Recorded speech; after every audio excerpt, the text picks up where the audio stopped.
कैसे हैं मेरे दोस्तों। एक बार फिर से आप सभी का हम स्वागत करेंगे आपके अपने YouTube चैनल एंड एप्लीकेशन ज्ञान विद सचिन में। तो दोस्तों, BTUP fourth semester mechanical engineering का एक इजी सब्जेक्ट और एक काफ़ी लेंदी सब्जेक्ट इंडस्ट्रियल इंजीनियरिंग को आज हम शुरू करने वाले हैं। अब आपके सब्जेक्ट का पूरा नाम इंडस्ट्रियल इंजीनियरिंग नहीं है, इंडस्ट्रियल इंजीनियरिंग एंड मैनेजमेंट है। मैं आप सभी को एक चीज़ और बता दूं कि ये इंडस्ट्रियल इंजीनियरिंग जो आपका सब्जेक्ट है, ये सिक्स्थ सेमेस्टर मैकेनिकल इंजीनियरिंग वाले इस बार पेपर देंगे और आप लोग फोर्थ सेमेस्टर में देंगे नए सिलेबस के अकॉर्डिंग। अब आपके सब्जेक्ट का जो नेम है वो इंडस्ट्रियल इंजीनियरिंग एंड मैनेजमेंट है। अब हम इसके यूनिट नंबर 1 को शुरू करेंगे और यूनिट नंबर 1 के हम पार्ट 1 को कवर करने वाले हैं। देखिए, हर एक यूनिट में कह सकते हैं कि 2 पार्ट बना करके दिया है। तो यूनिट नंबर 1 जो हमारा प्लांट इंजीनियरिंग है, ठीक है, उसके हम प्लांट इंजीनियरिंग के टॉपिक को पूरा कवर करेंगे और फिर नेक्स्ट वीडियो में उस पूरे टॉपिक को कवर करेंगे जो यूनिट नंबर 1 का पार्ट 2 है। इसी तरीके से हम हर एक यूनिट को 2 पार्ट में कवर करने वाले हैं। थ्योरी सब्जेक्ट है, इसको रटना नहीं है, सिर्फ दिमाग में समझते चलना है। तो चलिए आज की यह वीडियो की शुरुआत करते हैं। आप लोग मुझे थर्ड सेमेस्टर से ही देख रहे होंगे। हम अपने नोट्स के माध्यम से आप लोगों को पढ़ाते हैं। यह वीडियो हमारे ऐप वाले साथियों के लिए भी है और यह वीडियो हमारे YT वाले साथियों के लिए भी है। नेक्स्ट वीडियो सभी एप्लीकेशन के ऊपर अपलोड हो जाएंगी। आप हमारे नोट्स की क्वालिटी को देख सकते हो, हमारे वीडियो की क्वालिटी को देख सकते हो और हम एक मिनिमम कॉस्ट अर्थात 249 रुपीज़ लेते हैं आप लोगों से और आपको कंप्लीट नोट्स नए सिलेबस के अकॉर्डिंग प्रोवाइड कर दे रहे हैं। कंप्लीट वीडियो आपको नए सिलेबस के अकॉर्डिंग प्रोवाइड कर दे रहे हैं। ऑलरेडी हमने नोट्स वगैरह सभी यूनिट के अपलोड कर दिए हैं। इंडस्ट्रियल इंजीनियरिंग बच रहा है, जिसको हमारे एग्जाम 3-4 दिन के अंदर ओवर हो जाएंगे। उसके जस्ट बाद हम आपको बेहतर कंटेंट जो और बचे जो चैप्टर हैं उनको हम प्रोवाइड कर देंगे। दूसरी बात, आपने अगर सिलेबस एनालिसिस का वीडियो नहीं देखा है तो देख लीजिएगा, क्योंकि इतने ज़्यादा इसमें टॉपिक हैं तो एग्जामिनर सभी टॉपिक को नहीं एग्जाम में देने वाला है। सिलेबस एनालिसिस की वीडियो देखने से आपको ये चीज़ तो आइडिया हो जाएगा कि शुरू में पढ़ना क्या है, लेकिन हम आपको इम्पॉर्टेंट क्वेश्चन प्रोवाइड करते हैं। और इम्पॉर्टेंट क्वेश्चन किसके बेसिस पे प्रोवाइड करेंगे, जैसा कि मैंने बताया कि फिफ्थ सेमेस्टर में ये प्रोडक्शन मैनेजमेंट के नाम से चलता था और सिक्स सेमेस्टर में इंडस्ट्रियल इंजीनियरिंग के नाम से चलता है। तो दोनों का कॉम्बिनेशन है। हम उन क्वेश्चंस को अच्छी तरीके से जानते हैं जो आपके एग्जामिनेशन में आने वाले हैं, तो उसकी टेंशन आप लोग छोड़ दीजिए। फिलहाल यूनिट नंबर 1 की हम शुरुआत करते हैं। यूनिट नंबर 1 है हमारा plant engineering. Basically industrial engineering जो टॉपिक है वो आप एक इंडस्ट्री में जब काम करने जाते हैं आफ्टर डिप्लोमा आफ्टर बीटेक, तो आपको उस इंडस्ट्री के दौरान क्या क्या चीज़ों को ध्यान में रखना है उस इंडस्ट्री की प्रोडक्टिविटी को बढ़ाने के लिए, अपनी सेफ्टी के लिए, कंपनी जो आप जिस कंपनी में काम कर रहे हैं उस कंपनी के व्यापार को, उस कंपनी की स्टेबिलिटी को, उस कंपनी के मार्केट वैल्यू को, इन सब चीज़ों को ध्यान में रखते हुए इंडस्ट्रियल इंजीनियरिंग सब्जेक्ट पढ़ाया जाता है, जिससे इंडस्ट्री में आप भी बने रहें और आपकी कंपनी भी बने रहे। तो चलिए प्लांट इंजीनियरिंग यानी प्लांट के अंदर जो भी हमारे काम हो रहे हैं उसको हम समझेंगे। तो प्लांट से ये तात्पर्य है कि फैक्ट्री, इंडस्ट्री या कोई भी उत्पादन इकाई की पूरी व्यवस्था जिसमें आपकी मशीन लगी हो, जिसमें आपके मशीन के बहुत सारे इक्विपमेंट्स लगे हों और स्ट्रक्चर हो। स्ट्रक्चर का मतलब वहाँ की बिल्डिंग जिसके अंदर आपका ये पूरा मशीन, पूरे एम्प्लॉय काम कर रहे हैं, पूरा मैनेजमेंट काम कर रहा है, तो वो आपका प्लांट से तात्पर्य होता है। आइए आगे हम बढ़ते हैं। कई तरीके के प्लांट हैं, जैसे कि chemical plant, power plant and manufacturing plant. चलिए, ये तो हमारे हो गए प्लांट की बात, जो कि एग्जाम में नहीं आएगा, लेकिन हम आपको बता दे रहे हैं कि प्लांट एक्चुअल में क्या है क्या। वैसे भी आप लोग प्लांट से चीज़ों को समझ जाते हो, ठीक है। देखो, उसके पहले मैं आप सभी को बता देता हूँ कि हमने सॉम वगैरह के नोट्स वगैरह अपलोड कर दिए हैं, तो उसको आप एप्लीकेशन से प्राप्त कर सकते हो। दूसरी बात ये भी है मेरे प्यारे साथियों कि आपको यहाँ पे वीडियो लेक्चर, PYQ पेपर और आपको यहाँ पे मेन हमारा काम होता है इम्पॉर्टेंट क्वेश्चन, ठीक है। आपको ये सारी चीज़ें मिल जाएंगी और दूसरे मेन काम होते हैं हमारे नोट्स। तो सभी चीज़ आपको एप्लीकेशन के ऊपर मिल जाएंगी। आप एप्लीकेशन को डाउनलोड करके अपने पूरे कोर्स को परचेज कर सकते हो। अब जहां से इंपॉर्टेंट क्वेश्चन शुरू होता है उसकी शुरुआत हो चुकी है। पहला है सिलेक्शन ऑफ साइट। अब ये साइट का मतलब क्या होता है? वो चीज जहां पर आप इंडस्ट्री को स्थापित करने वाले हो, कोई सी भी कंपनी आप बनाने वाले हो तो उसका आप सिलेक्शन करते हो कि हमको कहां पे अपनी इंडस्ट्री को स्थापित करनी है। तो उसी साइट या इंडस्ट्री का हम सिलेक्शन करना चाह रहे हैं, तो उसके लिए हमें क्या क्या देखना होगा वो चीज के बारे में हम बात करने वाले हैं। इंडस्ट्री या प्लांट, इंडस्ट्री या प्लांट कहां स्थापित किया जाए, रॉ मटेरियल की उपलब्धता, अर्थात जो भी आप प्लांट स्थापित कर रहे हो वहां पे जो रॉ मटेरियल्स है वो कितनी आसानी से अवेलेबल है या नहीं है। आपका ट्रांसपोर्टेशन, अब ट्रांसपोर्टेशन रॉ मटेरियल को लाना और आपके बने हुए प्रोडक्ट की सप्लाई करना दोनों में ही इंपॉर्टेंट है।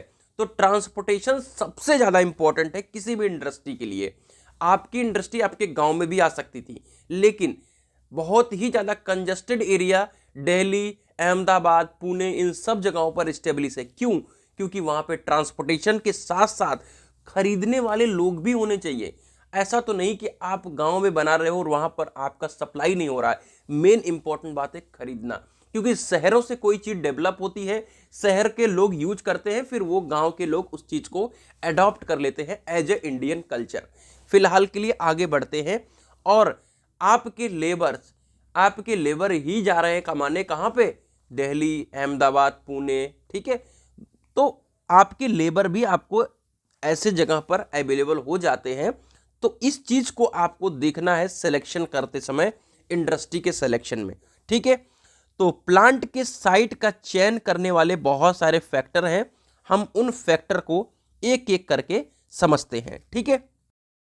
तो जैसा हमने बताया कि रॉ मटेरियल्स की अवेलेबिलिटी यानी उपलब्धता, यानी अब आप जो भी प्रोडक्ट बना रहे हो उसके लिए कच्चे माल यानी रॉ मटेरियल की महत्वपूर्ण आवश्यकता है, ठीक है।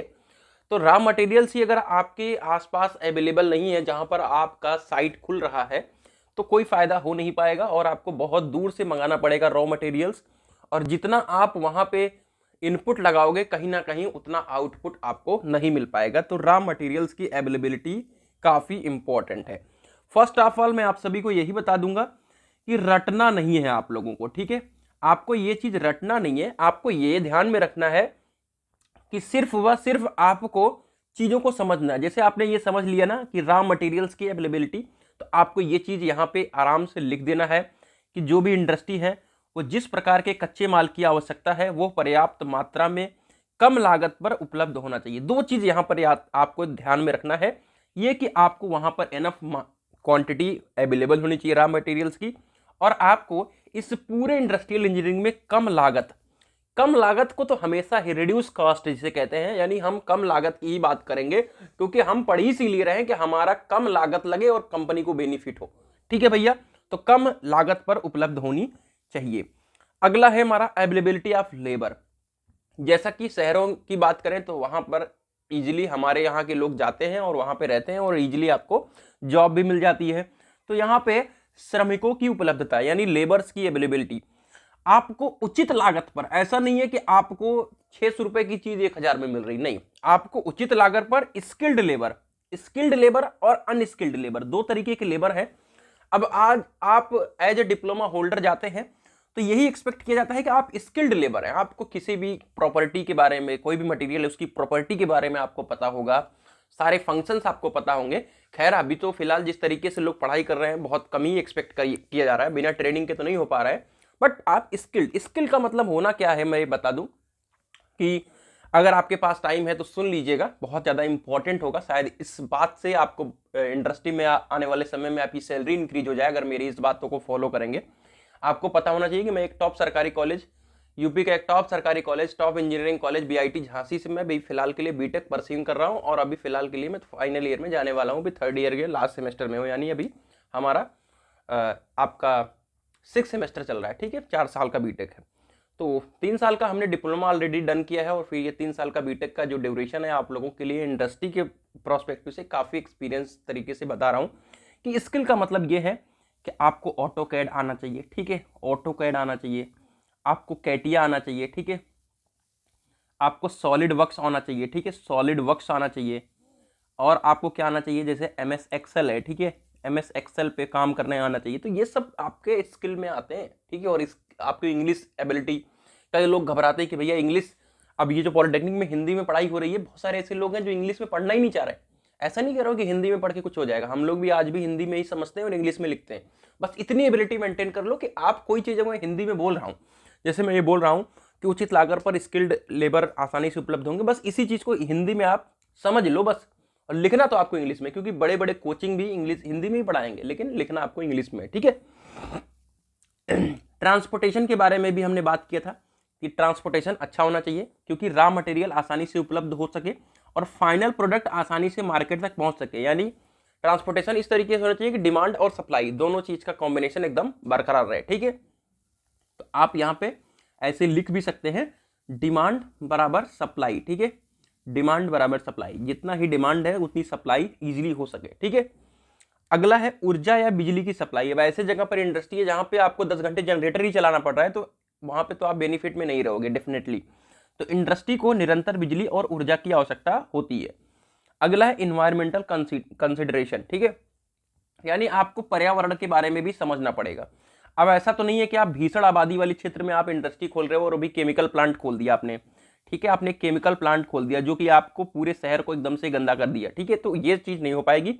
आपको भीषण आबादी वाले क्षेत्रों से पर्याप्त दूरी पर निर्धारण करना होगा कि हम, आप शहर में भी हो, ट्रांसपोर्टेशन भी अच्छा है, रॉ मटेरियल्स भी अवेलेबल हो जा रहा है और हमारी आबादी भी वहां पे कम है। गवर्नमेंट पॉलिसीज, अब ऐसे जगह पर जहां पे गवर्नमेंट का ज्यादा रिस्ट्रिक्शन है, तो वो आप पता लगा वहां पे टैक्स ही टैक्स दे रहे हो, है ना, तो वो चीज को आपको देखना होगा कि टैक्स में छूट आपको चाहिए, सब्सिडी वगैरह मिल जाए, जिससे आप फ्लैट वगैरह लेते हो तो पीएम की तरफ से आपको कुछ मिलता है। तो इसी तरीके से आप यहाँ पे भी कंपनी खोलने समय भी आपको छूट वगैरह मिले और वहाँ पे बैंक द्वारा लोन वगैरह भी अवेलेबल हो जाए, ठीक है। कई सारे बैंक देती नहीं है, तो आपको वो भी चीज़ को क्लियर करना पड़ेगा।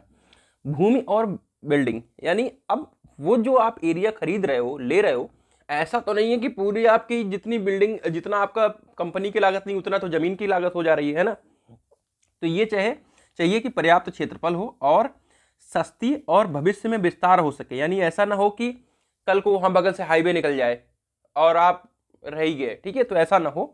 इस तरीके से आपको प्लांट वगैरह का सिलेक्शन करना है। अब ये वाला जो क्वेश्चन आप सभी को मैं बता रहा हूं, ये 99.9% की प्रोबेबिलिटी रखता है, ठीक है, 4 महीना पहले ही बोल रहा हूं, ठीक है, 99.9% की प्रोबेबिलिटी रखता है कि प्लांट लेआउट बताओ, टाइप्स ऑफ प्लांट लेआउट बताओ और प्रिंसिपल बताओ। ये 3 चीज मिक्स करके पूछेगा 5 नंबर में, ठीक है भैया। तो चलिए इस चीज को आप एकदम अच्छी तरीके से समझ लीजिएगा। प्लांट लेआउट, प्लांट का लेआउट करने का मतलब, लेआउट का मतलब क्या होता है समझो। जैसे आप घर बनाते हो तो आपने चारों कोनों पे बीम डाल दिया, ठीक है, इसके बीच में आपको यहाँ पे कमरा निकालना है, यहाँ पे आपका किचन होगा, यहाँ पे बेडरूम होगा। तो ये सारी चीजें जो आप अंदर मैनेज कर रहे हो, ठीक है, इस चीज को हम कहते हैं लेआउट, ठीक है। तो जो आपका प्लांट है उसके अंदर का अरेंजमेंट कहाँ पे है, कौन सी मशीन कहाँ पे रहेगी। अब ये हो सकता है कि लेथ मशीन आपके पास 3 है, तो तीनों लेथ मशीन को किस तरीके से अरेंज करना है कि जिससे आपका प्रोडक्शन का फ्लो अच्छा रहे, है ना। तो वो सब प्लांट लेआउट के अंदर आता है। तो प्लांट लेआउट एक डिटेल्ड अरेंजमेंट है। क्या है मेरे प्यारे साथियों, यहाँ पे ऐसे हाईलाइटर यूज कर देते हैं, एक डिटेल्ड अरेंजमेंट में, ठीक है। किसी भी उद्योग या कारखाने के अंदर मशीन्स, उपकरण, ठीक है, मशीन हो गया, इक्विपमेंट हो गया, स्टोरेज एरिया जहां पे आपका माल बन के रेडी हो गया, तथा कार्यस्थल यानी जहां पे आप किसी भी वर्क को परफॉर्म कर रहे हो, को इस प्रकार हम व्यवस्थित किया जाए कि मटेरियल का मूवमेंट न्यूनतम हो। अब ऐसा ना हो कि हमारा यहां मटेरियल रखा है और हम यहां पे ले आ रहे हैं, नहीं, हमको इस तरीके से रखना है कि इसकी दूरी बहुत ही मिनिमम हो, ठीक है, बहुत ही मिनिमम हो, ये ध्यान में रखना है। समझ गए मेरे प्यारे साथियों। यहां पे एक चीज कीवर्ड जो है यही है, मटेरियल का मूवमेंट। यही अगर एग्जामिनर देखेगा तुरंत समझ जाएगा कि आपको प्लांट लेआउट के बारे में पता है। डिटेल्ड अरेंजमेंट और आपका मटेरियल का मूवमेंट न्यूनतम हो और उत्पादन प्रक्रिया कंटिन्यूअस, सुरक्षित तथा कम समय में हो सके। अगर आपका मटेरियल का मूवमेंट कम होगा तो आप डेफिनेटली जो चीज आप बना रहे हो उसका भी मूवमेंट कम होगा जहां पे आप रखना चाह रहे हो। इस तरीके से आपका टाइम कंज्यूम होगा, लेबर कास्ट कम होगा और कंपनी का ओवरऑल कास्ट कम हो जाएगा। इससे क्या होगा, कंपनी को बेनिफिट होगा। तो ये है प्लांट लेआउट के बारे में ओवरव्यू। आइए, प्रिंसिपल ऑफ प्लांट लेआउट, यानी क्या प्रिंसिपल होना चाहिए एक गुड लेआउट का, ठीक है। यानी अगर आप लेआउट बना रहे हो, ठीक है, तो उसका क्या एक प्रिंसिपल होना चाहिए, क्या एक सिद्धांत होना चाहिए जिससे आपका जो लेआउट बने एक अच्छा लेआउट बने। प्रिंसिपल ऑफ मिनिमम मूवमेंट पहला लेआउट का ये है, जो है कह सकते हैं टाइप है प्रिंसिपल ऑफ मिनिमम मूवमेंट। हमने इस तरीके से हेडिंग वाइज बना रखा है आप लोगों के लिए, जिससे आप लोगों को किसी भी प्रकार की कोई दिक्कत ना आए, ठीक है। यानी आप इस तरीके से लिखोगे तो एग्जामिनर की नजर सीधा इस पे गई और उसने मिनिमम मूवमेंट देखा, वो समझ गया कि आप उसके अंदर अच्छा लिखने वाले हो और आपको पूरे नंबर दे रहा है। तो ये है टेक्निक नंबर अच्छा उठाने का थ्योरी सब्जेक्ट में, क्योंकि थ्योरी में सब एकदम लाइन बाइज लाइन लिखते जाते हैं और फिर नंबर कितने आते हैं, 3.5 दे देता है, ठीक है। 3.5 से 4.5 या 5 लाने के लिए बस यही चीजों को ध्यान में रखना होता है। मेहनत तो सभी करते हैं, ठीक है भैया। तो मटेरियल, मशीन और लेबर, इनकी अनावश्यक आवाजाही, यानी मशीन का ऐसा ना हो कि इस मशीन से उस मशीन आप बदल रहे हो, और ये भी ध्यान में रखना है कि मटेरियल का मूवमेंट कम हो और मशीन के साथ साथ लेबर, ठीक है, इन तीनों की मूवमेंट कम होनी चाहिए। दूसरा हमारा आता है principle of straight line flow. अब ये क्या होता है भैया, इसको समझते हैं, ठीक है। आइए, मटेरियल का फ्लो एक सीध में होना चाहिए, इससे प्रोसेस फास्ट, इजी और कंट्रोल में रहती है। कहने का मतलब क्या है, इसका ध्यान से समझो। ये चीज तो आप समझ गए कि स्ट्रेट लाइन में फ्लो होना चाहिए। देखो, आपको पता होगा कि लाइन पे काम होता है बड़ी बड़ी इंडस्ट्रीज में, ठीक है। तो ऐसा ना हो कि आप एक जगह पे यहां यूज कर रहे हो फिर यहां पे यूज कर रहे हो, नहीं। इस काम के बाद ये वाला जो काम होना चाहिए इसके बाद ही होना चाहिए, इसके बाद ये वाला काम, इसके बाद ये वाला काम। ऐसा नहीं कि इसके बाद ये वाला काम होना चाहिए, नहीं। ये है मटेरियल का स्ट्रेट फ्लो, ठीक है। तो मटेरियल का स्ट्रेट फ्लो एक सीध में होना चाहिए, ठीक है भैया। इससे प्रोसेस फास्ट होगा, इजी होगा और कंट्रोल में होगा। अगला है प्रिंसिपल ऑफ स्पेस यूटिलाइजेशन। अब ऐसा नहीं है कि आप कंपनी एक शहर में खोल रहे हो और इतनी ज्यादा जगह तो है नहीं, और ऊपर से आप उसमें क्या कर रहे हो कि आप इस तरीके से चारों तरफ से फैला दिए कि आपका सारा इक्विपमेंट ही नहीं आ पा रहा है। तो स्पेस का एक यूटिलाइजेशन, जैसे कंपनी होती है ना, जैसे ये मान लो कंपनी है, तो उसके ऊपर कॉर्नर पे यहां तक तो पूरा ओपन रहता है, इसके ऊपर एक बारजा टाइप का डाल देते हैं, यहां पे भी काम कर रहे होते हैं लोग, हमने देखा जाके दिल्ली वगैरह में, ठीक है। मेरी फीलिंग को समझ रहे हो कि आप एक पूरा घर बनाए और ऊपर जो बारजा है उसको बड़ा कर दिया, उस पर भी पैकिंग वगैरह का काम करा रहे हैं। तो ये है स्पेस का यूटिलाइजेशन। उसके बाद आता है सेफ्टी एंड कंफर्ट। ऐसा ना हो कि भैया एकदम स्पेस का यूटिलाइजेशन करते करते ऐसा कर दिया कि दम घुट रहा है, नहीं। अगर कोई भी मशीन पे काम कर रहा है तो उस खतरनाक वाली मशीन पे काम कर रहा है तो उसके लिए उतना प्रॉपर क्या होना चाहिए, जगह होनी चाहिए कि वो निकल सके और उसको कंफर्ट महसूस हो सके, ठीक है। तो लेआउट इस प्रकार होना चाहिए कि श्रमिकों को काम करने में सुविधा हो और रूम में वेंटिलेशन हो, ठीक है। ये चीज हाईलाइट करने की चीज है, वेंटिलेशन, रोशनी, ये दोनों चीज बहुत ही ज्यादा इंपॉर्टेंट है सेफ्टी और कंफर्ट में, ठीक है। अब आइए प्रिंसिपल ऑफ मिनिमम हैंडलिंग, जैसा कि ऊपर ही हम लोगों ने डिस्कस किया था, लेकिन ये एक कह सकते हैं हेडिंग टाइप का बना के लिखोगे, बहुत मजा आएगा। यदि मटेरियल कम से कम बाहर उठाना या ले जाना पड़े तो मटेरियल हैंडलिंग की लागत बहुत कम हो जाती है। यहाँ इंडिया में तो मटेरियल हैंडलिंग कॉस्ट ही बहुत ज़्यादा है, ठीक है। अभी हमने हाल ही में इंडस्ट्रियल इंजीनियरिंग का हमने भी पेपर दिया है, लेकिन हमारे यहाँ का सिलेबस थोड़ा सा अलग था, लेकिन वहाँ पे मटेरियल हैंडलिंग के बारे में ही टॉपिक था, ठीक है। तो मटेरियल हैंडलिंग किस तरीके से हम करते हैं उसके बारे में डिटेलिंग करना था। तो आपको इस तरीके से होना चाहिए कि मटेरियल हैंडलिंग की कॉस्ट हमें बहुत कम लगे, ठीक है। अब उसके लिए क्या करना पड़ेगा, मटेरियल का मूवमेंट कम कर दोगे, मटेरियल और लेबर दोनों का मूवमेंट कम हो गया तो काम हो जाएगा। फ्लेक्सिबिलिटी, ये भी आगे फ्यूचर के लिए है कि आपका लेआउट इस प्रकार होना चाहिए कि भविष्य में क्या कर सकें, एक्सपेंशन कर सकें इसका, यानी अगर हम भविष्य में चाहें तो इसको हम कुछ घटा बढ़ा सकें, ठीक है। तो इस तरीके से हमारा लेआउट हो सके। अगर हमारी कंपनी बड़ी हो गई तो प्रोडक्शन को हम बढ़ाया जा सके, या अगर हमारी कंपनी क्या नाम है थोड़ी सी गड़बड़ हो रही है तो ऐसा हो सके कि हम उसको घटा सकें, ठीक है। अब आइए प्रोडक्ट इकोनॉमी एंड क्वालिटी, ठीक है। इसका मतलब क्या है, प्रोडक्ट इकोनॉमी एंड क्वालिटी, ठीक है। पहले इसको हम हाईलाइट कर देते हैं, अब समझते हैं। लेआउट की लागत अनुकूल हो तथा इन्वेस्ट कम, यानी कहने का मतलब यह है कि जितनी हम वहां पे लागत लगा रहे हैं वो आपके अनुकूल होनी चाहिए, कि यानी लगा रहे हैं तो एक सही वे में लगा रहे हैं। ऐसा नहीं है कि लगा रहे हैं तो एकदम अनिश्चित तरीके से लगा रहे हैं जिसका कोई भी बेनिफिट नहीं हो रहा है। और कम से कम हमको इन्वेस्ट करके ज्यादा से ज्यादा रिटर्न के बारे में सोचना चाहिए। यदि प्रोडक्ट हमारा कम डैमेज होगा, यानी हमारा वेस्टेज कम होगा, अगर हमारा वेस्टेज कम होगा तो लेआउट प्रोसेस सही से चलेगा और हमारा काम बेहतर होगा। तो लेआउट में यह भी है कि हम कम से कम वेस्टेज को करें, ठीक है भैया, जिससे हमारी प्रोडक्ट की इकोनॉमी अच्छी होगी और हमारा ओवरऑल कंपनी को बेनिफिट होने वाला है। अब ये बहुत ज्यादा, ये मैंने ऊपर ही बोला था कि पूरा आपका लेआउट टॉपिक ही बहुत ही ज्यादा इंपॉर्टेंट है, और ये 100%, यहां पे मैं सोच रहा हूं अभी 99% कर रहा हूं, लेकिन इसको मैं 100% में अभी ही तब्दील कर देता हूं। ऑलरेडी आप सभी को पता है कि इंपॉर्टेंट क्वेश्चन मैं देता हूं, ठीक है, जो आपके एग्जामिनेशन में आते हैं वो इंपॉर्टेंट क्वेश्चन वो ऐप पे मिलेगा आपको, ठीक है। तो ऐप पे आप जा करके अपना इनरोल करके अपना ज्वाइन हो जाइए, सारे लेक्चर्स वगैरह देखिए, नोट्स वगैरह देखिए, अपनी तैयारी को करिए, और हमसे नॉर्मल कॉस्ट कोई अगर दे देगा तो आप मुझे कह देना, मेरे से नॉर्मल कॉस्ट कभी कोई दे नहीं सकता, और कंटेंट में आपको क्वालिटी में दूंगा, ये मैं प्रॉमिस करता हूं, क्योंकि मैं एक स्टूडेंट हूं और आपकी फीलिंग को समझता हूं, ठीक है। आपको चाहिए क्या? इंपॉर्टेंट क्वेश्चन चाहिए, आपको क्या चाहिए? एक प्रिस्क्राइब्ड वे में नोट्स चाहिए, और कुछ नहीं चाहिए। आपको बहुत ज्यादा स्टूडेंट लाइफ में नॉलेज की जरूरत नहीं होती। जब आप किसी भी एग्जाम के लिए फाइट करते हो तो अपने तरीके से आप खुद ही अच्छी तरीके से पढ़ने लगते हो, ठीक है। तो हमें ज्यादा कुछ बढ़ा चढ़ा के नहीं देना है, आप लोगों को बेहतर बीटीयूपी में बस नंबर लाने के लिए काम करना है, ठीक है। बाकी आगे के लिए हम खुद आपको गाइड करते रहेंगे। लेआउट के प्रकार, प्रोसेज लेआउट पहला हमारा क्या है? पहला हमारा आता है प्रोसेज लेआउट। पहला हमारा टाइप है इसमें प्रोसेज लेआउट। प्रोसेज लेआउट को हम कहते हैं फंक्शनल लेआउट। प्रोसेज का मतलब क्या होता है? प्रोसेज का मतलब काम, ठीक है, कैसे आप प्रोसेस कर रहे हो, ठीक है, किसी चीज का प्रोसेस कैसे कर रहे हो, कौन सा काम कैसे कर रहे हो, ठीक है।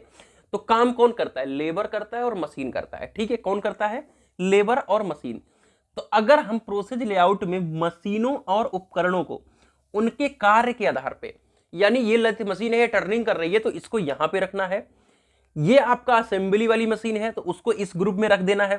तो अगर हम जो भी मशीन और इक्विपमेंट को उसके ग्रुप के अकॉर्डिंग व्यवस्थित करते हैं, यानी कहने का ध्यान, दो चीज समझो इसमें बस, हम जितने भी मशीन और इक्विपमेंट है सिमिलर प्रोडक्ट कार्य के लिए सिमिलर मशीन को एक ग्रुप में रखते हैं बस। ये मशीन ये सिमिलर काम कर सकती है, इसको एक ग्रुप में रखो, ये मशीन ये काम कर सकती है, इसको एक ग्रुप में रखो। ये आपका कहलाता है प्रोसेज लेआउट। समझ में आ गया? इसे फंक्शनल लेआउट भी कहते हैं। यहां पे क्या कहता है? उनके कार्य के आधार पे ग्रुप में हम व्यवस्थित कर देते हैं। ये हमारा हो गया प्रोसेस लेआउट, ठीक है भैया। चलो, समान प्रकार का कार्य करने वाली मशीन एक जगह पर होती है, मैंने जैसा कि बताया सिमिलर प्रोडक्ट सिमिलर मशीन, ठीक है। समान प्रकार का काम करेगी, समान प्रकार का प्रोडक्ट बनाएगी और सिमिलर मशीनें एक तरफ रहेंगी। इसमें कार्य अगर मशीनें हैं और ज्यादा प्रोसेस है तो उसका एक डिपार्टमेंट बना दिया जाता है, ठीक है। तो अगर जैसे आपको मेंटेनेंस डिपार्टमेंट सुना होगा, ठीक है, तो यहां पे अगर पूरा मेंटेनेंस का काम हो रहा है तो पूरा मेंटेनेंस की मशीनें या आपकी क्वालिटी की मशीनें यहां पे पूरी एक तरफ से रख दिया गया, तो एक पूरा डिपार्टमेंट बना दिया जाता है।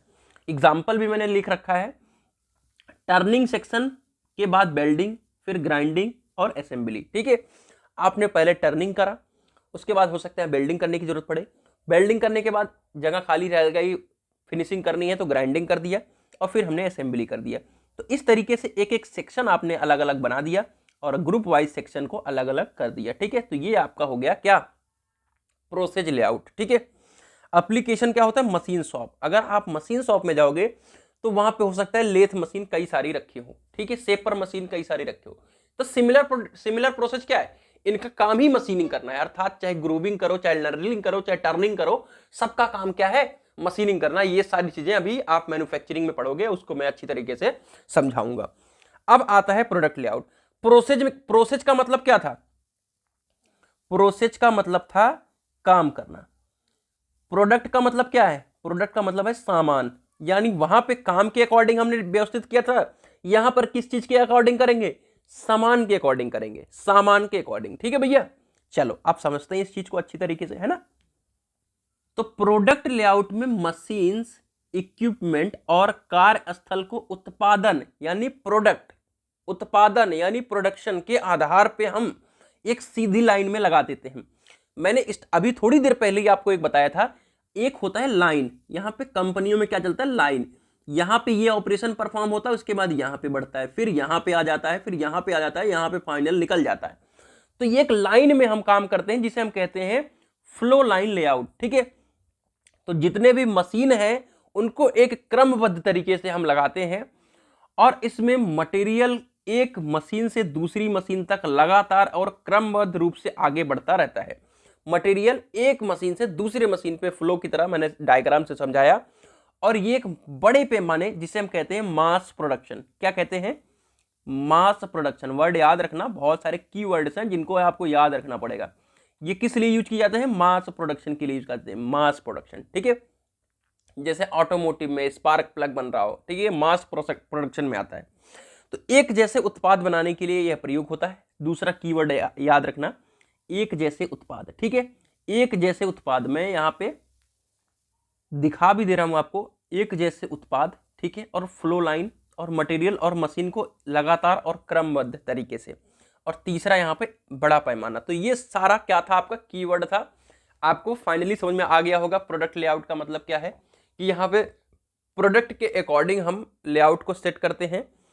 सिमिलर प्रोडक्ट को सिमिलर तरीके से हम रखते चलेंगे और एक लाइन में आपका काम होगा। और सिमिलर प्रोडक्ट बनाने के लिए हम यूज करते हैं एक फ्लो लाइन लेआउट, इसे हम कहते हैं। ये मास प्रोडक्शन के लिए यूज किया जाता है। तो ये सारी कीवर्ड आप आराम से इसमें लिख सकते हो। एप्लीकेशन है ऑटोमोबाइल असेंबली लाइन। ठीक है, चलो अब होता है ये फिक्स्ड पोजीशन लेआउट है, अर्थात जो लेआउट है वो तो फिक्स्ड है, लेकिन ध्यान से इस बात, फिक्स्ड पोजीशन लेआउट का मतलब क्या है कि आपका पोजीशन फिक्स है। हमने क्या किया कि अपना कार्य, यानी हमको कोई चीज बनाना है तो हम उस पर ले गए। समझ रहे हो मेरी बात? समझोगे, अभी थोड़ा रुको जाओ। ठीक है, आओ। फिक्स्ड पोजीशन लेआउट वह लेआउट है जिसमें प्रोडक्ट एक ही स्थान पर स्थित रहता है, यानी प्रोडक्ट जो है आपका उसी स्थान पर स्थिर है। ठीक है, अब जैसे कोई बड़ा प्रोडक्ट आप बना रहे हो, शायद यहां पे लिख भी देता हूं, एग्जाम्पल पे लिख देता हूं, जहाज यहां पे बना रहे हो। ठीक है, लिख दिया हमने। ठीक है, जहाज बना रहे हो। तो जहाज बनाने के लिए तो भाई अब जहाज को तो आप कंपनी में लाओगे नहीं, तो जहाज बनाने के लिए क्या करोगे कि जहाज को उसी स्थान पर फिक्स रखोगे। और मशीन क्या करोगे? मशीन, उपकरण और श्रमिक और सामग्री, चारों चीज क्या करेंगे? उसी स्थान पर पहुंचा दी जाएंगी जहां पे हमारा प्रोडक्ट बन रहा होगा। मशीन भी वहीं जाएगा, उपकरण भी वहीं जाएगा, श्रमिक भी वहीं जाएगा और सामग्री भी वहीं जाएगा, लेकिन प्रोडक्ट क्या होगा? एक ही स्थान पर स्थिर रहेगा। इस प्रकार के लेआउट का उपयोग तब किया जाता है जब उत्पाद बहुत बड़ा, भारी तथा स्थानांतरित करना मुश्किल हो। जैसे मैंने जहाज एग्जांपल दे दिया, शिप लिख दिया मैंने, शिप। ठीक है, शिप पानी वाली जहाज है, हम अभी फ्लाइट वाली बात कर रहे थे। ठीक है, यह कंस्ट्रक्शन टाइप वर्क होता है। ठीक है, लेआउट में लगातार परिवर्तन कर पाना संभव नहीं होता। इसको बनाने के लिए लेआउट को हम फिट नहीं कर सकते, इसके लिए हम फिक्स्ड पोजीशन लेआउट यूज करते हैं। एग्जांपल के तौर से मुझे लगता है समझ में आ गया होगा आपको कि ऐसा लेआउट जहां पे हमारा जो प्रोडक्ट बनता है वो स्थिर रहता है, मशीन, लेबर, मटेरियल, सारी चीजें उस जगह पे पहुंचाई जाती है। एक बड़े कंस्ट्रक्शन के लिए यूज होता है, एक पर्टिकुलर प्रोडक्ट बनाने के लिए यूज होता है, जैसे शिप हो गया, जैसे आपका हो गया फ्लाइट वगैरह हो गया, एयरक्राफ्ट की असेंबली हो गई। तो इसमें हम प्रोडक्ट को वहीं पे रखते हैं और मशीन वगैरह को पहुंचाते हैं, तो इसे हम फिक्स्ड पोजीशन लेआउट कहते हैं। यहां पे नीचे लिखा है एयरक्राफ्ट असेंबली। ठीक है, चलो अब अगला इसी में आपको एडिशनल लिखना है। देखो, लेआउट पूछेगा और टाइप्स ऑफ लेआउट, लेकिन टेक्निक्स टू इंप्रूव लेआउट इसको पढ़ लेना है। इससे क्या होगा कि वहां पे कीवर्ड बनाने में मजा आएगा आपको। प्लांट लेआउट को बेहतर बनाने के लिए निम्न टेक्निक्स का हम प्रयोग करते हैं। बहुत सारे टेक्निक्स हैं जिसमें आता है वर्क स्टडी। ठीक है, वर्क स्टडी क्या है? कार्य अध्ययन। कार्य अध्ययन का वर्ड नाम से ही आपको कार्य अध्ययन पता चल गया कि कार्य का अध्ययन करना। कार्य का अध्ययन हमको क्यों करना है? हमें इसलिए करना है कि हम न्यू प्रोसेस को फाइंड कर सकें। न्यू प्रोसेस का मतलब क्या है मेरे प्यारे साथियों? कि ऐसा प्रोसेस जो कम समय में हो। ठीक है, रिड्यूस वेस्ट। ठीक है, ये आप बिना पढ़े इस चीज को लिख सकते हो, रिड्यूस वेस्ट। यानी कहने का मतलब क्या है कि हम इस प्रोसेस को करें कि जिससे हमारे कार्य में होने वाले वेस्टेज कम हो। ठीक है, टाइम को हम कंज्यूम करें। ठीक है, हमारा टाइम कम लगे। टाइम कम लगेगा तो ऑब्वियस सी बात है, जैसा कि मैंने बताया, कॉस्ट। सिर्फ कहानी यहां पे कॉस्ट की है पूरे इंडस्ट्रियल इंजीनियरिंग में, तो कॉस्ट हमारा कम होगा। ठीक है भैया, तो ये हमारा हो गया टेक्निक्स टू इंप्रूव लेआउट। आइए एक एक चीज कर को हम समझते हैं। प्लांट लेआउट को बेहतर बनाने के लिए हम टेक्निक्स का प्रयोग करते हैं, जिसमें है वर्क स्टडी। कार्य को सबसे सरल, तेज और प्रभावी इफेक्टिव टेक्निक से करने की विधि खोजी गई। अनावश्यक गतिविधियां हटती हैं। ठीक है, अनावश्यक गतिविधियां क्या मतलब है कि मटेरियल का अनावश्यक मूवमेंट, लेबर का अनावश्यक मूवमेंट, ये सारी चीजों को हम कम करते हैं। इससे हमारा क्या होता है, लेआउट क्या होता है, इफिशियंट बनता है, सुधरता है। आइए आगे चलते हैं। Process chart. अब प्रोसेस चार्ट कई तरीके के होते हैं, यहां पे पहले मैं उनका हाईलाइट कर देता हूं। एक होता है ऑपरेशन चार्ट, एक होता है flow process chart, man machine chart, ठीक है, और स्ट्रिंग डायग्राम वगैरह भी होता है, ठीक है। ये जो विभिन्न प्रकार के चार्ट है, इनमें क्या करते हैं कि हम अपना जो भी प्रोसेस होता है उसका प्रोसेस और फिर वो कितना टाइम लगेगा, फिर इस वाले प्रोसेस का टाइम, इस तरीके से ओवरऑल एक स्टैंडर्ड टाइम निकाल लेते हैं। इससे क्या होता है कि हम चेक करते हैं उस प्रोसेस के दौरान कि हमारा अनावश्यक टाइम कहां लगा। जैसे आप कोई भी पार्ट बना रहे हो, ठीक है, उसको बनाने में 10 मिनट लगा, पहले से तीसरे मिनट तक ये काम हुआ, तीसरे से चौथे मिनट तक ये काम हुआ। तो इसी तरीके से जब हमने सारे कामों को डिवाइड कर लिया तो उस समय में पता चल जाता है कि हमारा टाइम कहां पे गया, उसी टाइम को हम खत्म कर देते हैं। उस काम को कहते हैं प्रोसेस चार्ट। इन चार्ट से प्रोसेस का स्पष्ट एनालिसिस किया जाता है और अनावश्यक मूवमेंट को क्या करते हैं, हम समाप्त कर देते हैं। यह है हमारा प्रोसेस चार्ट। अब आता है मोशन स्टडी। मोशन का मतलब क्या है, गति, और स्टडी का मतलब क्या है, अध्ययन। यानी हम जो भी लेबर और मशीन और जो मटेरियल मोशन कर रही है उसका एनालिसिस यहां पर हम करने वाले हैं। इससे क्या होता है कि कार्य क्षेत्र को इस तरह व्यवस्थित किया जाता है कि लेबर की अनावश्यक मूवमेंट को कम से कम किया जा सके। मोशन स्टडी इसलिए किया जाता है कि हम जो भी हमारा लेबर काम कर रहा है वो अनावश्यक मूवमेंट ना करे। इस तरीके से हम एनालिसिस करके उस चीज को सेटल कर देंगे कि हमारा यहीं पर रहेगा, तू यहां से आएगा और ऐसे काम करके देगा, है ना। तो ये हमारा हो गया मोशन स्टडी। अब आता है मटेरियल हैंडलिंग इंप्रूवमेंट्स। यानी हम क्या करें कि मटेरियल का भी कम कर दे मोशन। मोशन ही है, हैंडलिंग का मतलब क्या है, गति करना है, यानी मोशन करने का मतलब एक जगह से दूसरी जगह पे ले आना।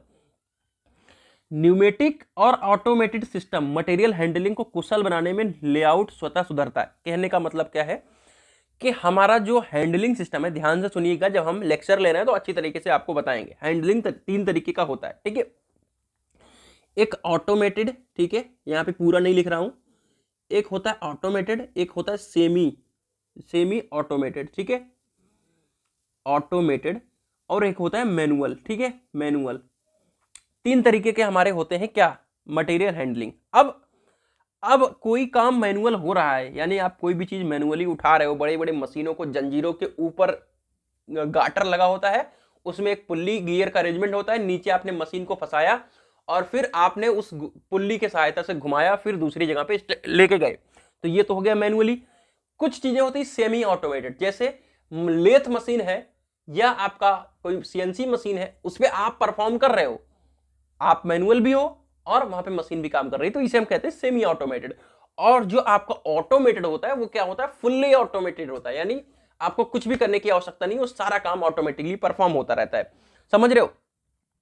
तो अगर आप चीजों को ऑटोमेटेड कर दोगे, ठीक है, सारी चीजें ऑटोमेटेड कर दोगे, और न्यूमेटिक का मतलब क्या है, अगर आपने थर्ड सेमेस्टर की बात करें तो आपने फ्लूइड मैकेनिक्स पढ़ा, उसमें पढ़ा था हाइड्रोलिक मशीनरी।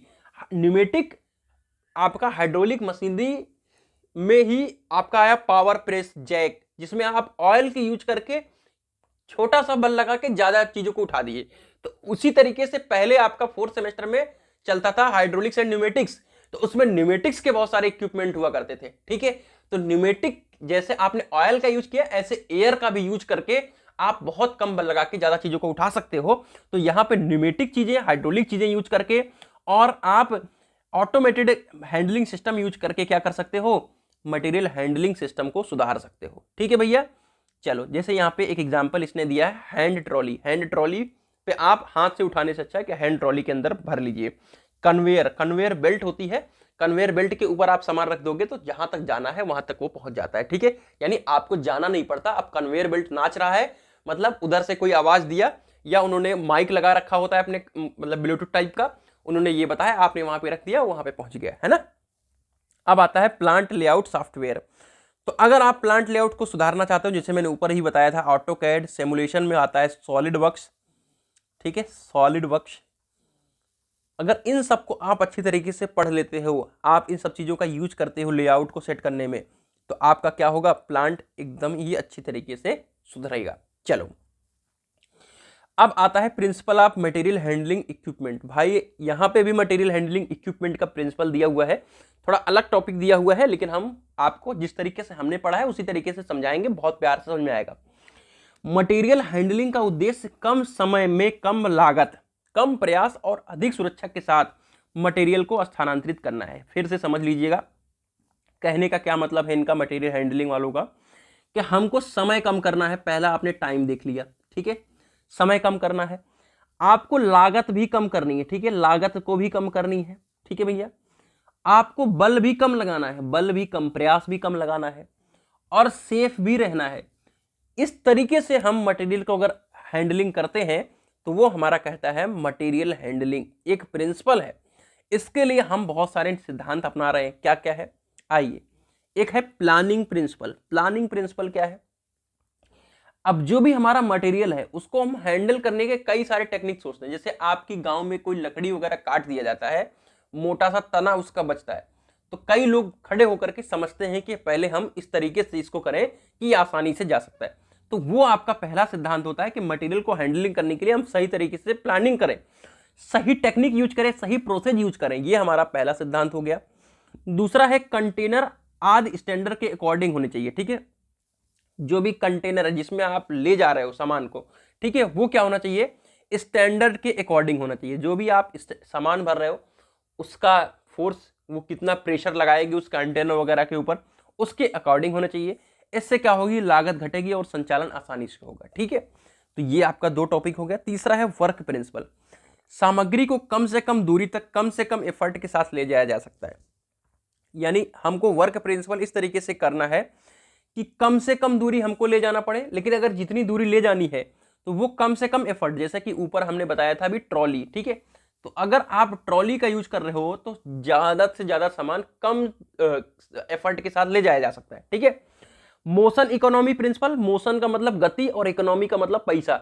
गति को कम कर दो, यानी आपका आना जाना थोड़ा कम कर दो, कम समय में आओ जाओगे तो ऑटोमेटिक काम जल्दी होगा और पैसा आपका बढ़ जाएगा। अनावश्यक कामों को कम किया जाए और काम करने का तरीका क्या होना चाहिए, सरल होना चाहिए।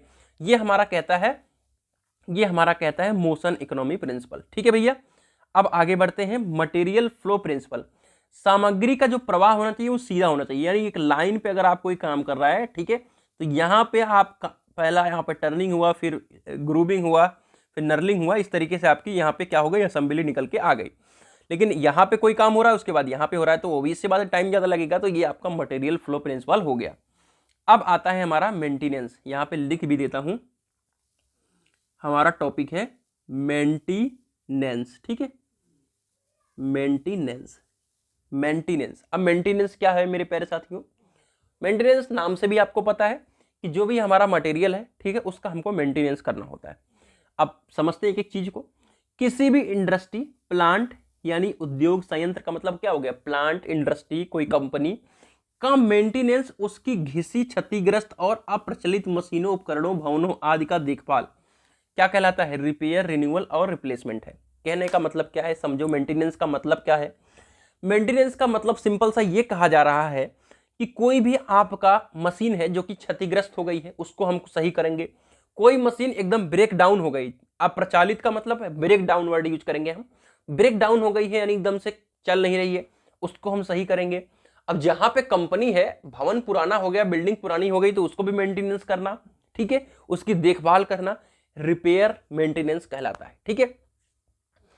तो मेंटेनेंस का मतलब आपको समझ में आ गया। और एक एग्जांपल दिया गया है, मशीन का रिपेयर वह प्रयास है जिसके द्वारा मशीन, उपकरणों आदि को चालू हालत में बनाए रखा जा सकता है। कोई सा भी मशीन को अगर हम चालू हालत में बनाए रख रहे हैं, उसके लिए हमको मेंटेनेंस करने की आवश्यकता होती है, और उस मेंटेनेंस को ही हम यहाँ पे पढ़ रहे हैं, ठीक है। प्रिंसिपल ऑफ मेंटेनेंस, यानी हमारा जो मेंटेनेंस कर रहे हैं हम, उसका क्या प्रिंसिपल हो सकता है, यानी उसका क्या उद्देश्य हो सकता है, ठीक है, उसका क्या एक नियम हो सकता है। यहाँ पे हाइलाइटर यूज कर लेते हैं, रिपेयर, रिप्लेसमेंट और रिन्यूअल। तीन चीज ध्यान रखना, ठीक है, तीन चीज ध्यान रखना। रिपेयर का मतलब क्या है मेरे प्यारे साथियों, कि उस चीज को हम बनाएंगे। रिप्लेसमेंट का मतलब क्या है, कोई चीज भी हमारी खराब होगी उसको हम रिप्लेसमेंट कर दें। रिन्यूअल यानी क्या करें हम, कि कोई नई मशीन ही उठा के लगा दें। कि संभावनाओं, ठीक है, कि संभावनाओं पूर्वानुमान लगा लेने से उपकरण की ब्रेकडाउन के कारण में उत्पादन होने वाली व्यवधानों को रोका जा सकता है।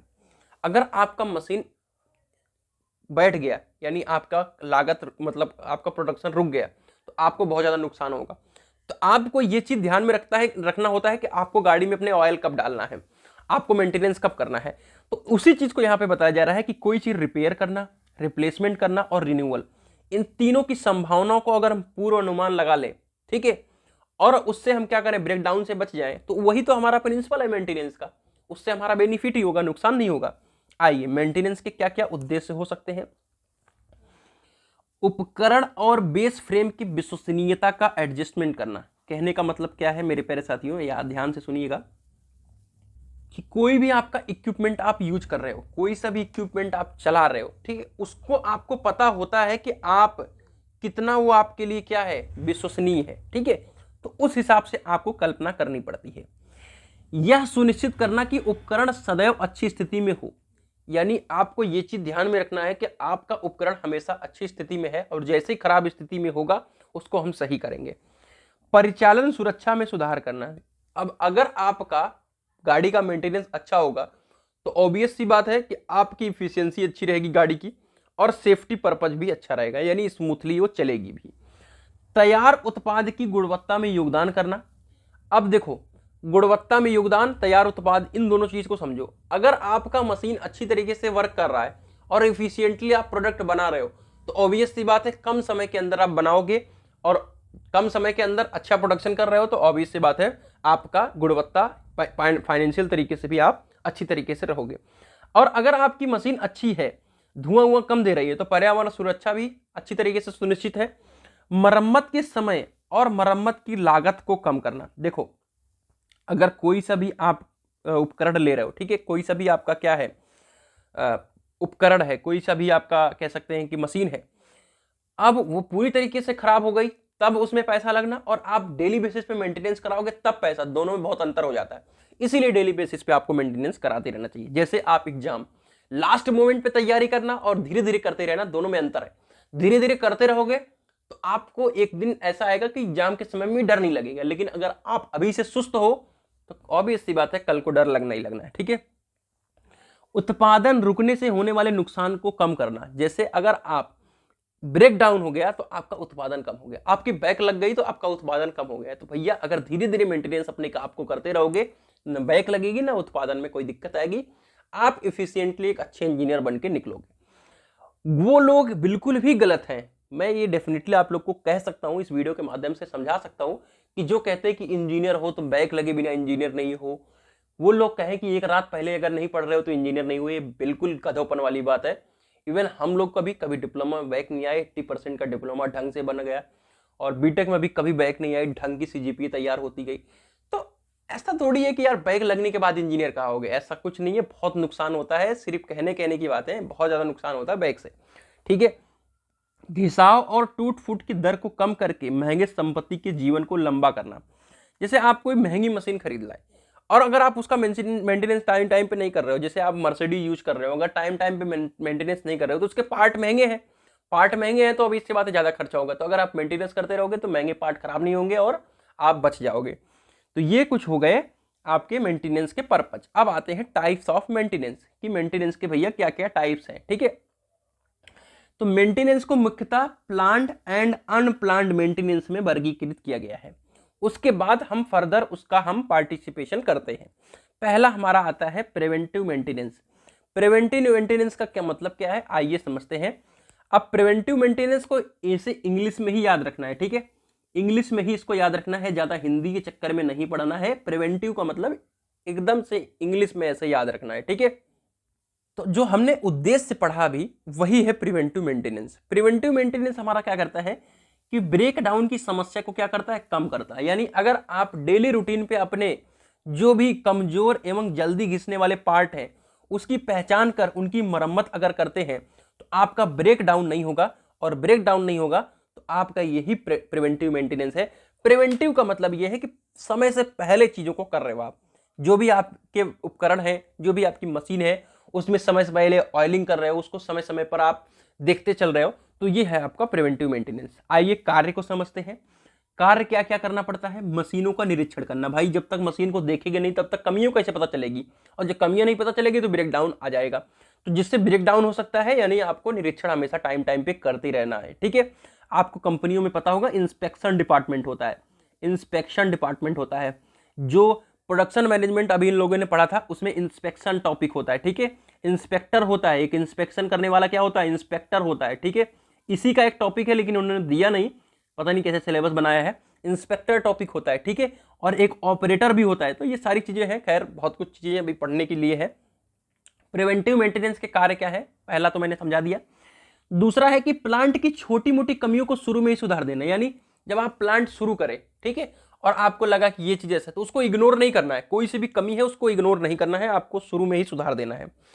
निरीक्षण की समय अवधि निर्धारित करना, यानी आपको ये डिसाइड कर देना है कि 1 मंथ के अंदर अपने गाड़ी के अंदर ग्रीसिंग करनी है, अपने मशीन के अंदर ग्रीसिंग करनी है। तो एक टाइम पीरियड डिसाइड कर देना कि हाँ ये संडे को आपका क्या होगा, मेंटेनेंस होगा। जैसे रेल कनेक्ट हो गया वेबसाइट, ये रात के 12 बजे से 1 बजे के बीच में मेंटेनेंस करते हैं, ठीक है। तो उसी तरीके से आपकी कंपनी का भी डिसाइड होना चाहिए कि आपको कब मेंटेनेंस करना है।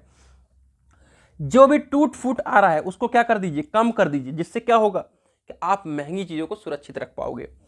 फेल्योर से होने वाली उत्पादन हानि को कम करना, यानी अगर देखो आप डेली बेसिस पे क्या कर रहे हो, मेंटेनेंस कर रहे हो, तो ब्रेक डाउन नहीं आएगा तो आपका प्लांट रुकेगा नहीं, और आप हो सकता है कि आपके पास महंगा ऑर्डर आ गया और आपके पास क्या हो गया, मशीन ही खराब हो गई, तो क्या होगा, बड़ी समस्या आ जाएगी। न्यूनतम मरम्मत लागत पर अधिकतम उत्पादन प्राप्त करना, इनका कहने का मतलब यह है कि अगर आप डेली बेसिस पे मेंटेनेंस करते हो तो आप कम पैसा खर्च करोगे और आपका उत्पादन बढ़िया चलता रहेगा, और अचानक ब्रेक डाउन आ गया, ज्यादा पैसा खर्च हो गया, कोई मतलब नहीं निकलेगा, ठीक है भैया। चलो आते हैं अब प्रिवेंटिव मेंटेनेंस के उद्देश्य, ठीक है। प्रिवेंटिव मेंटेनेंस के उद्देश्य को हम समझ लेते हैं थोड़ा थोड़ा, ठीक है। प्रोडक्शन में किसी प्रकार की रुकावट या ब्रेक डाउन ना होने पाए, इसके लिए इन परिस्थितियों का जाना जिससे वह उत्पन्न होती है। कहने का मतलब यह है कि इंस्पेक्शन करना, समझ गए, सीधा सा मतलब है कि आपका कंपनी का ब्रेक डाउन ना हो, इसके लिए अपनी मशीन का हमेशा इंस्पेक्शन करते रहना, ठीक है। हमेशा मेंटेनेंस करो, जिससे क्या होगा कि मशीनरी हमेशा कार्य करने के लिए तैयार रहेगी। आपको मैं बता दूं, कंपनी में जिस दिन काम नहीं होता उस दिन वर्करों को लगा दिया जाता है कि इसकी साफ सफाई कर लो, क्यों, क्योंकि हमेशा वो तैयार रहेगा। संयंत्र के उपकरणों तथा मशीनरी को भी उत्पादन क्षमता अनुकूलतम बनाए रखना है, यानी जो भी प्लांट है उसके उपकरण और मशीनरों की उत्पादन क्षमता अनुकूलतम बनाए रखना, ये हमारा क्या है, प्रिवेंटिव मेंटेनेंस के उद्देश्य, यानी हमारी मशीन हमेशा क्या रहेगी, काम करने के लायक रहेगी अगर हम प्रिवेंटिव मेंटेनेंस करते रहेंगे, ठीक है। अगर ऑब्वियस सी बात है डेली पे मेंटेनेंस करोगे तो क्या होगा, इफिशियंसी आपकी बढ़ जाएगी, ठीक है, इसकी दक्षता बढ़ती रहेगी। मेंटेनेंस की लागत को कम करना, अब डेली बेसिस पे मेंटेनेंस होता रहेगा, यानी डेली बेसिस का मतलब रूटीन बेसिस पे मेंटेनेंस होगा, तो ऑब्वियस सी बात है कम लागत लगेगा, और जब ब्रेक डाउन आएगा तो बहुत ज्यादा लागत लगेगी। श्रमिक की जीवन रक्षा और दुर्घटना को कम करने में मदद करना, अगर आप शुरू में ही मेंटेनेंस रोज करते रहोगे, डेली बेसिस पे करवाते रहोगे, तो ब्रेक डाउन नहीं आएगा। ऐसा नहीं कि कोई पार्ट छिटक के किसी की आंख में लग जाए, तो ये चीज भी नहीं होगा। एप्लीकेशन क्या है, cranes, lift, conveyor, truck, compressor, pipeline, pipeline बहुत ज़्यादा इंपॉर्टेंट हो जाती है, ठीक है। और सेफ्टी अलार्म्स, पंप्स, इन सब का हम डेली बेसिस पे क्या करते रहे, मेंटेनेंस करते रहे। अब आता है ब्रेक डाउन मेंटेनेंस या करेक्टिव मेंटेनेंस, ठीक है। ये क्या होता है, ब्रेक डाउन मेंटेनेंस किसी पार्ट पर किया जाने वाला वह रिपेयर है जो टूट गया हो या दोषपूर्ण हो या संचालित नहीं किया जा सकता। कहने का मतलब यह है, सिंपल सा मतलब है, इसमें ज्यादा आपको रटना नहीं है, कि कोई भी मशीन का पार्ट क्या हो गया, टूट गया, या मशीन आपकी एकदम से क्या हो गई, स्टॉप हो गई, अब काम नहीं कर सकती, वो कहलाता है ब्रेक डाउन मेंटेनेंस। यानी आपकी मशीन स्टॉप हो गई, अब आप उसको बनवा रहे हो, उसे हम कहते हैं ब्रेक डाउन मेंटेनेंस। अगर आपका गियर बॉक्स का गियर टूट जाएगा, ठीक है, कोई भी आप इंजन वगैरह चला रहा है उसका बेल्ट टूट जाना, विद्युत मोटर आपका जल गया, कॉइल जल गई, तो क्या कहलाता है, इसे ब्रेक डाउन मेंटेनेंस कहा जाता है, ठीक है। मशीन सिर्फ उस समय तक काम नहीं लिया जा सकता जब तक वह बंद या खराब नहीं हो जाता, ठीक है। कहने का मतलब यह है कि ये वो काम है जिसमें आप क्या करते हो, जब तक आपकी मशीन खराब नहीं हो जाती तब तक आप उससे काम लेते रहते हो। मशीन के खराब होने के बाद ही मेंटेनेंस विभाग उसे सुधारने का काम करता है। यानी वही है जो आप मेंटेनेंस गवर्नमेंट के तरीके का है, वही वाला सिस्टम समझ लो कि आप जब तक इसका खराब नहीं हो जाएगा तब तक ऐसा नहीं होगा। ये देखो कंपनियों में तो नहीं होता है, बाकी जो मैंने बताया उस जगह पे होता है, ठीक है। Cause of equipment breakdown, breakdown के इक्विपमेंट का ब्रेकडाउन कैसे कैसे हो सकता है, ठीक है। अगर आप जो भी घिसे पुटे पुर्जे हैं, ठीक है, पार्ट्स हैं, उनको अगर आप बदल नहीं रहे हो तो क्या होगा, ब्रेकडाउन तो होना ही होना है, ठीक है। लुब्रिकेशन यानी टाइम टाइम पर आप लुब्रिकेशन नहीं कर रहे हो तो ऑब्वियस सी बात है आपके पार्ट घिसेंगे और आपका विफल होना ही है। कूलिंग सिस्टम, जैसे आपका दो पार्ट फ्रिक्शन कर रहा है, आपने क्या किया, लुब्रिकेशन नहीं दिया तो कूलिंग सिस्टम नहीं है, समझो कूलिंग सिस्टम नहीं है तो हीट जनरेट होगा, हीट जनरेट होगा तो क्या होगा, विफल होगा। छोटे छोटे डिफेक्ट को क्या करना, इग्नोर करना। छोटी छोटी प्रॉब्लम आ गई, कोई बोल्ट हिल रहा है तो उसको क्या कर रहे हो आप, उसको इग्नोर कर रहे हो, उसको वहीं पे कसना चाहिए, ठीक है। और अगर आप में वाइब्रेशन हो रहा है, ठीक है, अभी हमने वाइब्रेशन का भी पेपर दिया है, ठीक, वाइब्रेशन या असामान्य आवाज आ रही है तो उसको इग्नोर नहीं करना है, उसको अभी क्या करना है, तुरंत ही उसको देखना है, ठीक है। Advantage of break down maintenance, इसका एडवांटेज भी है यार, कैसा एडवांटेज है आइए समझते हैं, ठीक है।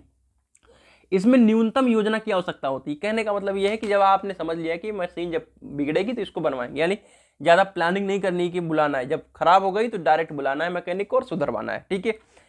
ऑब्वियस सी बात है, ब्रेक डाउन में प्रक्रिया सरल होती है, आपकी मशीन रुक गई, फोन किया, आपका आया, सीधा बना के जाएगा, ठीक है।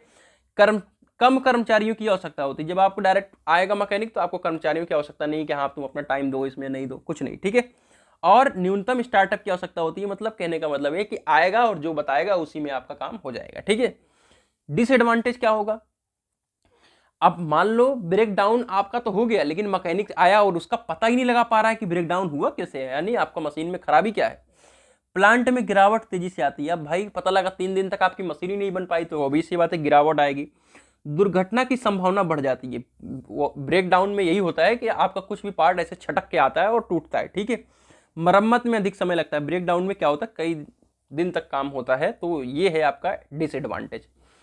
अब आता है एक शेड्यूल मेंटेनेंस, इसके नाम से ही आपको पता होना चाहिए शेड्यूल मेंटेनेंस। जैसे प्रिवेंटिव मेंटेनेंस था तो उसमें क्या था, एक रूटीन बेसिस पे काम हो रहा था, तो उसी तरीके से शेड्यूल भी है कि हम इस निर्धारित समय के भीतर में आपका काम करके दे देंगे, ठीक है। शेड्यूल मेंटेनेंस में क्या होता है कि हम एक निर्धारित समय के भीतर में, ठीक है, शेड्यूल मेंटेनेंस यहां पे है कि एक निर्धारित सीमा के भीतर किया गया रिपेयर कार्य है, इस रिपेयर में रख रखाव कार्यों का विवरण कब और किसके द्वारा किया जाएगा, सब कुछ निर्धारित रहता है। कहने का मतलब यह है कि आपके मशीन का रिपेयर कब होगा वो टाइम फिक्स है, कब होगा वो टाइम फिक्स है, ठीक है। तो ये सारी चीजें यहाँ पे फिक्स रहती हैं। जैसे पेयजल के टैंक समय समय पर साफ किया जाता है, स्वच्छ पानी की सप्लाई बनी रखने के लिए एक एग्जाम्पल दिया गया है। तो यहाँ पे क्या होता है शेड्यूल में कि सारी चीजें एकदम से फिक्स रहती हैं कि कब क्या पर होना है, ठीक है। शेड्यूल मेंटेनेंस एक प्रकार का क्या है, जैसा कि मैंने बताया रूटीन मेंटेनेंस है, जिस मेंटेनेंस का साइकिल रूप में प्री प्लान समय पर किया जाता है, यानी आपको सर्विस करानी है गाड़ी की, कितने टाइम के बाद करानी है, 6 महीने के बाद, 700 किलोमीटर के बाद चलानी है करानी है, तो ये चीज क्या है प्लानिंग के तहत होता है। जैसे लुब्रिकेशन, पाइपलाइन, रेलवे ट्रैक, विद्युत का एक निश्चित अवधि पर, जैसे मेन तो रेलवे ट्रैक है, आप ट्रेन से जाते होगे तो वहां पे मेंटेनेंस का काम होता रहता है, क्यों, क्योंकि फिक्स है कि इस वाले लाइन से इस वाले सेक्शन के बीच में आज की डेट में वहां पे प्लानिंग करके रखा जाता है, समय निर्धारित रहता है ग्रुप डी वालों के लिए कि आपको यहाँ पे आपका मेंटेनेंस काम देखना है, ठीक है। जो चीज खराब है उसको सही करना, नहीं खराब है तो चेकिंग करके उसकी रिपोर्ट तैयार करनी है, ठीक है। एडवांटेज क्या क्या होते हैं भैया इसको समझो। समय पर समस्याओं की पहचान करना, ऑब्वियस सी बात है जब आपने पूरी एक तरफ से मेंटेनेंस करना शुरू किया, अगर अच्छा है तब भी सही है, नहीं है तब भी मेंटेनेंस, तो समस्या उसमें पता चल जाएगी। क्षति के कारण होने वाले महंगे मरम्मत को रोकना होता है। डाउन टाइम को कम करना, यानी अगर आपकी पटरी की मेंटेनेंस अच्छी हो रही है तो ऐसा नहीं है कि आपकी गाड़ी को रोकना पड़े आधे घंटे 2 घंटे, ठीक है, वो सब काम नहीं होगा, ठीक है। सिस्टम की उम्र बढ़ती है, अगर आप डेली बेसिस पे काम कर रहे हो, आपकी गाड़ी में डेली ऑयलिंग करवा रहे हो, हमेशा ग्रीसिंग टाइम टाइम पे करवा रहे हो, ठीक है, तो आपकी गाड़ी की लाइफ अच्छी होगी, ठीक है। कार्यस्थल की सुरक्षा में सुधार करना, ठीक है, जो भी आपका वर्क स्टेशन है जहाँ पे आपका मशीन वगैरह लगा है तो उसकी सुरक्षा अच्छी तरीके से हो जाएगी। तो ये हमारा पार्ट 1 हमारा कंप्लीट हुआ, कैसा रहा जरूर बताइएगा, और ऐप पे आगे की सारी वीडियोस आपको मिल जाएंगी। फिर इस वीडियो के माध्यम से आपको नोट्स वगैरह भी इस यूनिट का दिख गया, पहले यूनिट का पहले पार्ट का, तो आपको एक अंदाजा हो गया कि हमारा सिलेबस किस तरीके से चलने वाला है, हम किस तरीके से आपको गाइड करने वाले हैं। तो ये थी एक वीडियो, कैसी रही कमेंट करके बताइएगा। मिलते हैं एक नई सेशन के साथ, तब तक के लिए take care, love you all.